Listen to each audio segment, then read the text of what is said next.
Hey everyone, welcome back to the Out of Spec podcast. It is great to have you here. I am your host, Francie, accompanied by my wonderful colleague, Max, over here. And today we're going to be telling you about some interesting incentives and lease offers with Polestar, specifically the Polestar 2, which is something that Max drives on the daily. We've seen that EV automakers really are pushing out leases. It's a great way to get a car off your lot and people into EVs. So let's dive into the details to give you everything we know.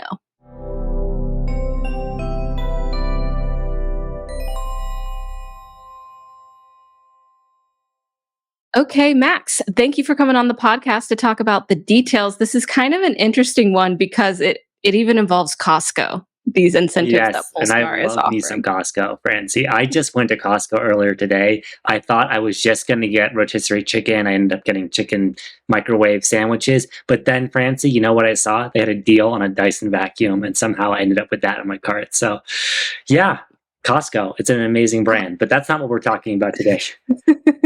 Only partly, not really the Costco brand, but definitely more about the Polestar brand. And I wanted to start with some background maybe of the company because especially in recent news we've heard about tariffs on Chinese products, and also that goes into EVs and EV batteries and all that. And we're going to get into that later, but I think it would be helpful to start with a bit of context. And I know you are familiar with Polestar. So do you mind giving us a little bit of a background on the company and how they came to be and then where they are today? Sure. So Polestar is this basically offshoot that sprung out of being a Volvo tuner in the 90s. They were kind of like, you can think of them what AMG is to Mercedes or M Group to BMW, right? They basically took like mom station wagons and stuff and tuned them and made them faster. And this was all combustion stuff. But in the mid 2010s, Volvo gets acquired by this group, Geely, sold off. I think Ford owned a lot of them, and that didn't work out so well, and they needed to offload and liquefy. So Geely basically took on Volvo, and that's a Chinese company. At the time, it was kind of an upstart brand, but they were definitely, they had lots of money and they were going places. And they decide, hey, we're going to take the Volvo brand and we'll refurbish it. We'll make it nice again. They redesigned the vehicles. I think they look great. But they also decided we're going to do this thing called Polestar. So Polestar got acquired by Volvo and Geely, had this weird ownership structure, and they decided, since Polestar's always been known as like a tuning performance brand, what if we make that version of that brand, but for the 21st century? Let's make it an electric first brand. And then what do they go and do? Well, their first car is a hybrid, so it's not an all-electric car, but they did make the Polestar 1, which is a super exotic, super cool carbon fiber, plug-in hybrid, torque vectoring, just insane sedan, or coupe, sorry, Grand Tourer. Our boss, Kyle Connor, actually has one in his driveway. I believe the only one in Colorado.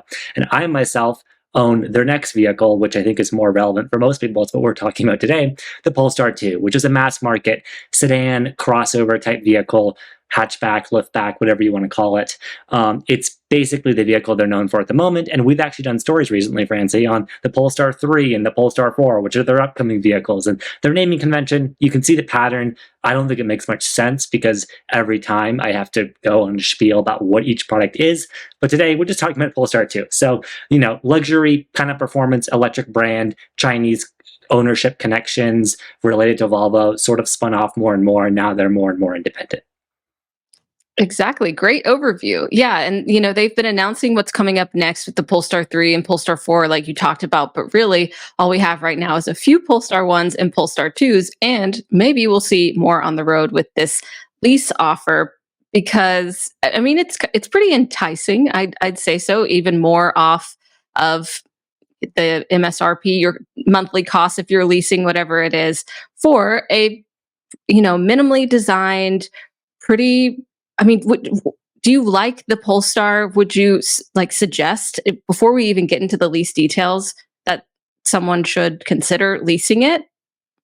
Absolutely. I'd say, and we'll have images of this, right? Well, you'll pull it up on the website, but the Polestar 2, Francie, is a very kind of distinct looking vehicle.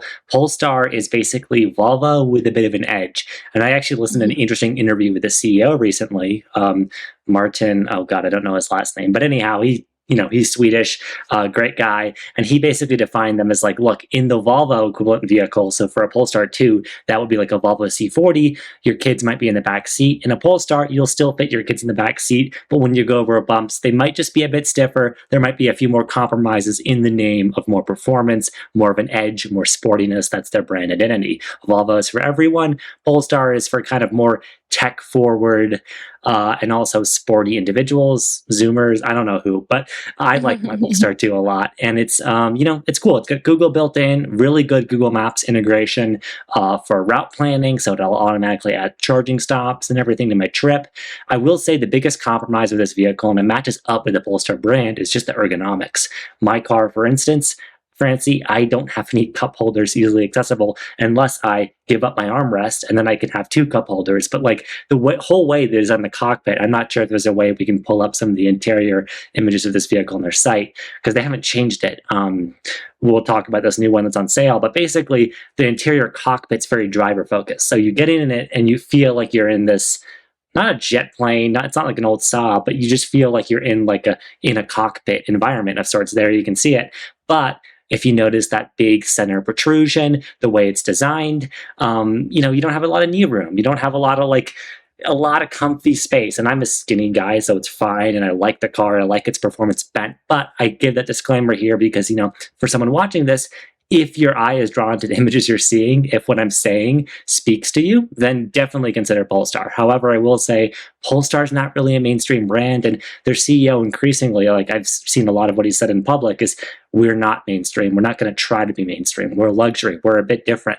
The Polestar 4, which we talked about in another episode, distinguishes itself because it doesn't have a rear window. Instead, it has a camera. So this is a brand that goes and does things for attention, sometimes because it can. But anyways, back to the Polestar 2. It's very nice. You can see the one we're looking at is a luxury model, I think, or some of the images we've seen are like the ventilated seats. You actually have to spend a lot to get a new one. However, today's news seems like it makes that a bit easier. It does. I would agree. So yeah, if I go back to sharing, if you're tuning in on YouTube, you can see what we're pulling up on the Polestar page, but this is their current offer with the Polestar 2 leases, and it's for the Polestar 2 long range dual motor or the long range single motor. They have the same payment terms, which is kind of interesting. But if we get into the details of what those are, the MSRP hovers around like $60,000. It depends on exactly all the features you're getting and the trim, but generally you're looking at somewhere along there. But with this leasing option, it's $299 per month for 27 months with a bit over $3,000 due at signing. There's also this $10,000 Polestar clean vehicle incentive. And you have to get this also before May 31st. So this is going up mid-May, like May 18th. So this is something that you need to hop on quickly to take advantage of this lease. But on top of that, and I'll share this so you can receive a $10,000 Polestar clean vehicle incentive on the 2024 Polestar 2 through May 31st. So like I said, you got to hop on that. There's all the details here. But like we were saying, Costco members can also receive $2,000 off the purchase or lease of a new 2022 Polestar 2. So they say the long range dual motor here. So I'm not sure if it's specific to that, but maybe I can go down to qualify. You must be a Costco member on or before April 30th, 2024. That has happened. You must already be a Costco member, and then you have to register with their Costco auto program online or the call center if you're that kind of person to get your unique promotion code. And then you go to a Polestar dealer, present that, and then you place your order between May 1st and July 31st of 2024 for an eligible Polestar 2 model to receive this $2,000 Costco member-only incentive. Okay, This and it cracks me up, Francie. Because I just have to say the fact that this is Costco does auto deals from time to time, but to see Polestar directly referencing this on their site, this, as I've said, Swedish performance minimalist brand that's all very self-centered and very we're different, we're kind of like Tesla, we're direct to consumer, and then they're like, here's how you use Costco to save $2,000. So just shows you the kind of EV market we're in, but it's also just a funny incongruity, I guess. Get your $1.50 hot dog and your luxury sedan. I totally agree. I do wonder about this partnership if, what was the market research that went into it? Maybe it's families. I don't know if Polestar is a family car, if it's more like when the birds have flown the nest, because it does seem it's a little bit more sporty. I mean, okay, and let's talk about the size of the Polestar too. Speaking of Yeah. the needs as well. Oh, and also before I get to that, the tax incentives. So Polestar 2 model year 2021 and 2022, according to the US Department of Energy, do qualify for the federal EV tax credit, but I'm not exactly sure how this all plays in together. I know that Yeah. the Costco promotion can be combined with other active offers. Yes, Yeah. Max. So let's just play this by chronologically. So the Polestar 2, like I said, right, it is their second vehicle, if you can tell from the model name. And the one I have, the reason I have a Polestar is not because, unfortunately, I'm not a rich Zoomer. I just, bought a used one that was heavily depreciated, a 21 model. And I actually love it a lot, fully outfitted. It's got the leather seats and all that. It's really great. And, that's one benefit of the current EV used market is the depreciation has been very high. So you can get a Polestar 2 from 21 or model year 22, the first two model years, that's decent. And we'll talk about what this new one adds, the pricing, where I think the value adds up, because I have a lot of thoughts on that. But for the 21 one and that being tax credit eligible, that's interesting, right? Because this is a car that's made in China, but it's imported in the US. The reason the government says it's tax credit eligible is because they're talking about these old used ones. Because at this moment in time, it meets all the requirements for the used federal tax credit, where it is over 2 years old.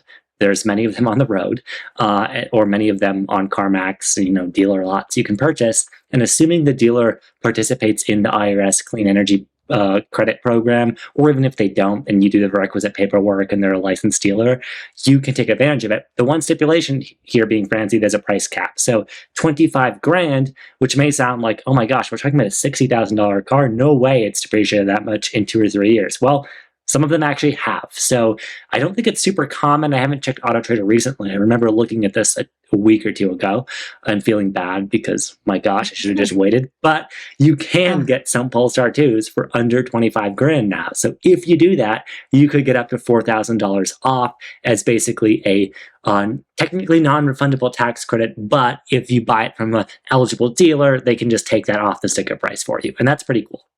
That is a wild deal. I would love to hear from someone who goes after that and has, everything fall into place to make that work.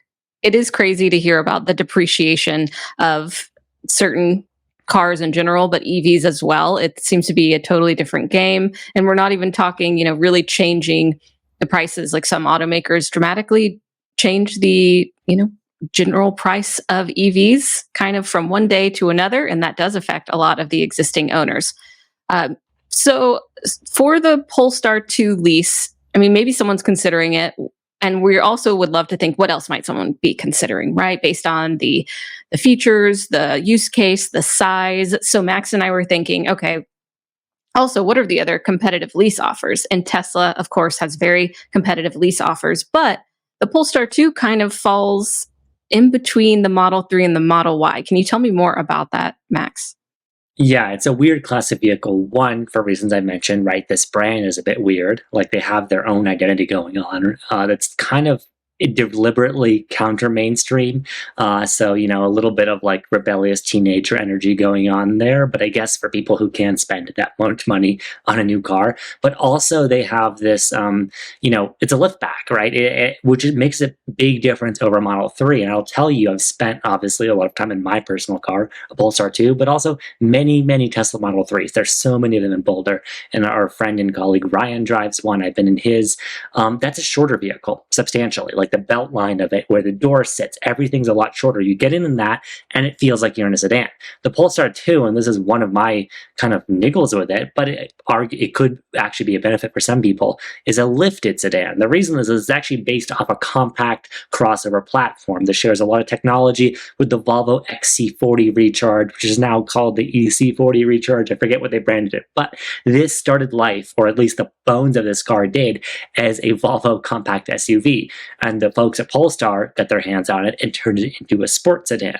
So it rides high, and of course it's an EV, so it's got a battery pack in the floor. It has a decent amount of ground clearance for a sedan, actually, and it rides very high, and you get the lift back. So basically, you can combine the back seat and the trunk space almost like an SUV or a hatchback, lift back. I mean, the lines are getting blurred these days, especially in the U.S. market, where of course a manufacturer wants to say its vehicle is everything and all things to all people. So, long story short, the Polestar 2, kind of like you're saying, Francie, is, I would argue, between a Model 3 and a Model Y. It's not as spacious as a Model Y. It's not giving you quite as much room, but it's definitely more space than a Model 3. Not so much in the backseat area. I find both of those cars are similarly comfortable. Neither of them, is great, but they're both usable backseats. But the Polestar 2 does give you substantially, in my opinion, more usable cargo area. And if you like the fact that it rides a bit higher, it is more of the SUV feeling. Okay, yeah, that's a good overview, I think. And you make a good point where sometimes things are in between. So really getting to sit in the car and explore the different spaces and see what's important to you. If carrying a lot of things, cargo space, whatever it might be, really understanding that before you make an investment like this, I think is really important. And so if we're looking at the Model Y the Model 3 lease, we're going to start smaller. We're on the Tesla website and we can see that, of course, there's different options based on the rear wheel drive, the long range all wheel drive, and the performance all wheel drive. And the rear wheel drive is listed as $216 a month. But We have to turn off the Tesla cost savings, though. Oh, of course. You're right. I thought I did that earlier. It's $300 a month. So they're very sneaky. They'll turn it back on at a moment's notice. They really will, I bet. And so $299 a month, that's the same as the Polestar, $3,000 down, 36 months and 10,000 miles. This is all the, just happen to be customized way that we're looking at this kind of lease. But this is a pretty competitive offer. It goes up to $600 a month with the performance. Okay. So I would say similar pricing if you're considering it. Of course, you can get in there and customize your exact needs for the lease and everything like that. But if we look at it, it is pretty similar. And then if we look at the Model Y, bring it over here, and we're going to turn off those sneaky little savings there that Tesla has on to lease it. It is around, for the long range rear wheel drive. That's always hard for me to say, Max. The Model Y is about $400 a month with 3,000 down, 36 months, and the 10,000 miles a year. Stipulation, long range, all wheel drive, $429 a month. And then the performance all wheel drive at $509 a month. Of course, you can customize it to you based on how much money you put down, how many months you want the lease, the mileage, but this is to give you a general idea of what you, even listener, might be considering. But of course, it's not always just Tesla leases, although I do want to see if, Max, you have any comments on the Tesla leasing options. Yeah, I think they're similar because both Tesla and Polestar, I think, do speak to a lot of the same people. Not entirely the same. Of course, there's the people who like to spend a lot of time on Twitter talking about self-driving and AI. And, those people will always go Tesla because that's part of their identity, and that's fine. But I think for most consumers who don't really have a foot in this race, Polestar and Tesla actually are very comparable. They're both kind of tech-forward, minimalist brands. Polestar is maybe a little more traditional, right? They're still going to give you stocks on your steering wheel and not have all the controls in the touchscreen. Tesla's going to go very aggressive with the tech, and I would argue have even better software. However, no Apple CarPlay if you like that. But, generally very advanced software, the option to pay a bunch of money and get full self-driving, quote unquote, which is, a supervised, unfinished feature. But, some people really like playing with that and it can be cool. That's what Tesla will do for you. Polestar, however, and Tesla, where they're similar, right, is not just the brand positioning, but also the buying experience, where they're both technically direct to consumer. You can just order a Polestar and pick it up at any Polestar showroom. You'll get it serviced at Volvo dealers who participate as Polestar service centers, but the buying experience won't be this haggling process. And I guess if you're a Costco member, then you'll get an even better deal because their auto program has, worked out this better deal. So Exactly.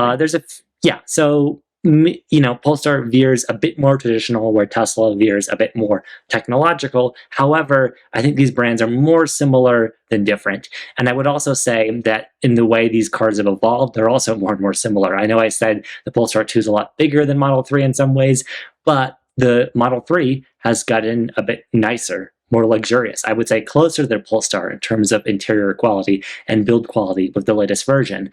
And the Polestar has gotten a lot more efficient, a better drivetrain in the latest version, especially if you get that new rear-wheel drive, which has a really cool new battery, which means it charges quicker and it's more efficient and it has actually more range than that base Tesla we compared to, which is really cool. However, the weird thing is the dual motor Polestar, at least for us in the US, doesn't have that new battery. So that's why we'll get into the Polestar deals here. I think they're offering that lease pricing for single or dual motor. They're basically trying to incentivize some of the dual motor ones. I think it's a big shame the dual motors don't have that new battery, because the new battery makes a lot of improvements in this vehicle. However, all of them have new motors. They're a lot more efficient. There was this narrative when the Polestar 2 came out that this vehicle, is terrible in range, and it kind of was. It's like over 200 miles a little bit.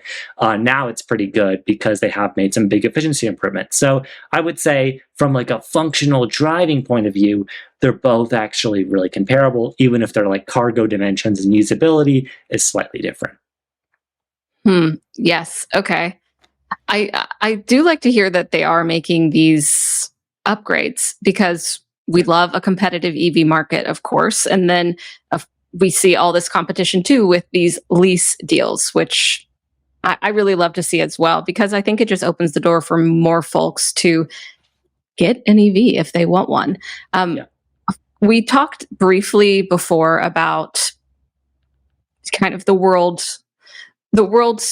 market of this, and recently, I did a whole podcast kind of breaking down the newest tariffs on the products that are imported from China. Specifically, it refers to critical minerals, EVs, EV batteries, semiconductors, ship to shore cranes, medical equipment, and I might be forgetting something else, but I think this is a question people are going to ask too: is how will this affect Polestar in the future? What about the cars that are already here?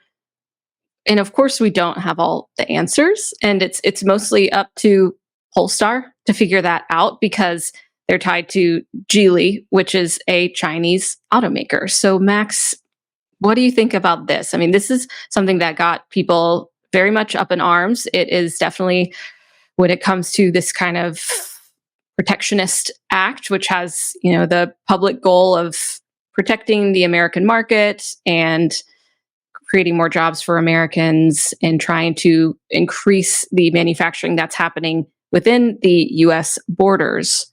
It's complicated.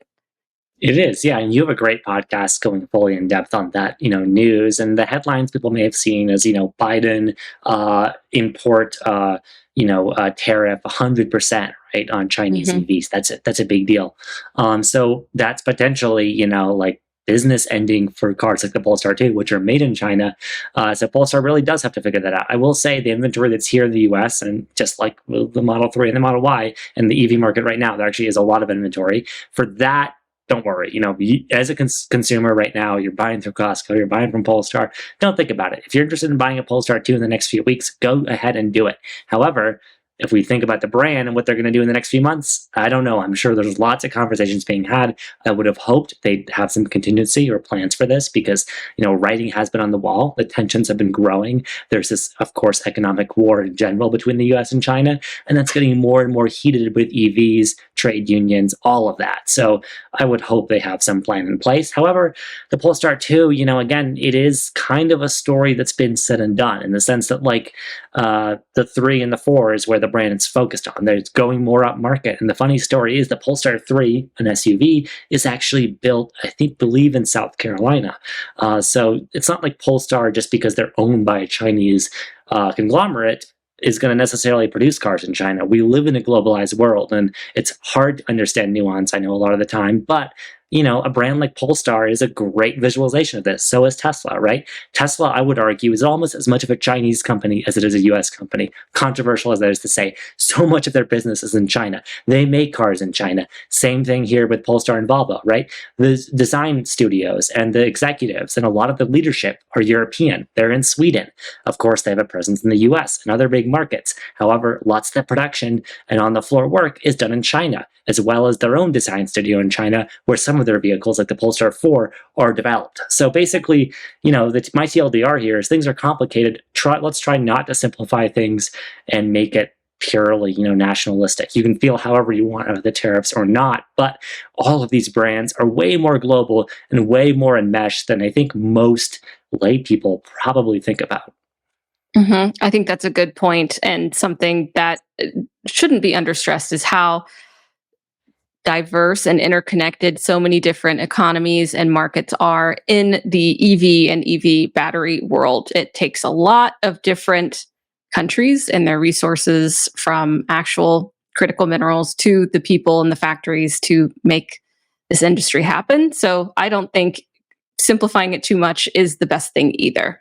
So, of course, this is kind of an immediate offer. So we'll just quickly, before we end the podcast, walk through trying to go for a lease with one of these Polestar 2s. Let's see. I'll just click this first one because it says immediate delivery, which would probably be what someone might want. If we scroll down to the payment options, we do lease, we do include taxes and fees in all prices. We want all the information here. And let's see what happens for the price specification. So it's got this vehicle base price at $48,000. There's a destination charge, $1,400. And then this is the long range dual motor all wheel drive.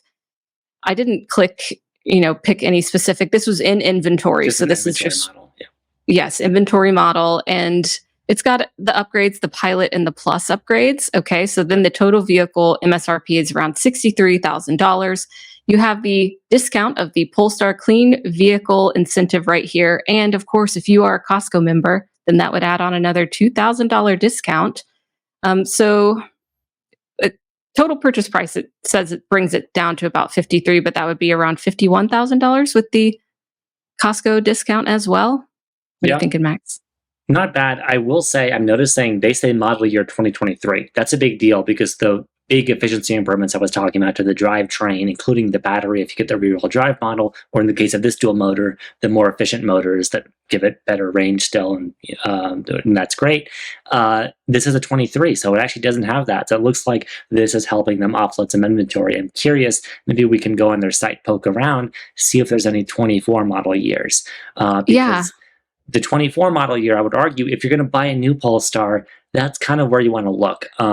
These incentives, however, are great. $10,000, that's basically them taking the $7,500 tax credit because, and then adding on $2,500 of themselves from them to make that discount. That's great. However, if you're buying a used Polestar, I think going the direction we talked about in the beginning with a 21 or a 22 model, which is not that different than a 23, that it might be under 25 grand, maybe not directly from Polestar, maybe from another dealer, that might be a better direction. So if you can find a model year 2024 with these incentives, then that's a big deal. But do keep in mind, there is that pretty stark difference, especially if you're getting a non-dual motor, because the old Polestar 2 before model year 2024 that was single motor was front wheel drive. It was less powerful. It was also less efficient. The new one is like better in every way. It is way more range, bigger battery, charge is better, more efficient, and arguably more sporty because it has a more powerful motor that's on the rear axle. So that's a big deal to anyone buying this vehicle new. Very much a big deal to consider what you can get. And I remember, we showed this initial page that said receive $10,000 Polestar Clean Vehicle Incentive on 2024 model year Polestar 2. But we did just see that it's not only 2024 Polestar 2, but it's that the Polestar 2 is available through May 31st. Perhaps. So double check, make sure you know what's going on. A really good tip for those of you who watch this and made it this far with, all of my blabbering, is consider that, the best way, the clearest way to distinguish at a glance without even looking at any text between the model year 2023 and earlier and the model year 2024 Polestars is that front. Because the front has a new smart zone, as Polestar calls it. It's basically them rehousing the radar and sensor cluster to make less of a fake grill look and more of a kind of integrated EV. You can see it's got the filled in bumper there, or the front fascia. So slightly different look. that's the new one. If you see the one with the black squares and the grill like pattern, that's an older one. Good to note. And then I went through the leasing option for this model year 2024, and down here, the monthly payment is $343 a month. Of course, that's not exactly $299 a month. Is that with nothing down? No, it's with, let's see. I guess that they might not include taxes and fees. So that's the other thing with these lease deals. I think that applies to everything, right? So many tempting EV lease deals right now. Lots of them have different terms. So we can see this, as opposed to a Model 3 lease, is only a 27-month term, and it's a $3,000 down payment, which is slightly lower. I think Tesla was $3,400. So all the manufacturers really like they'll know that $299 a month is an appealing number, and so they'll play with the terms to match. So just good car buying advice: make sure the terms really are matched. Do look at the term, do look at the mileage. If you're anything like me, you might consider just buying a used one, because I drive a lot. I know a lease would have been a great deal, but there's no way I could make the annual mileage work for me. So just consider the buying option that makes sense for you. Exactly. Seems like, yeah, it really definitely depends on your down payment if you're going to get it to match that exact offer of $299 a month for a lease with a 2024 Polestar. To, it's never just as straightforward as that. And always look into your incentives, because there are a lot in the EV space.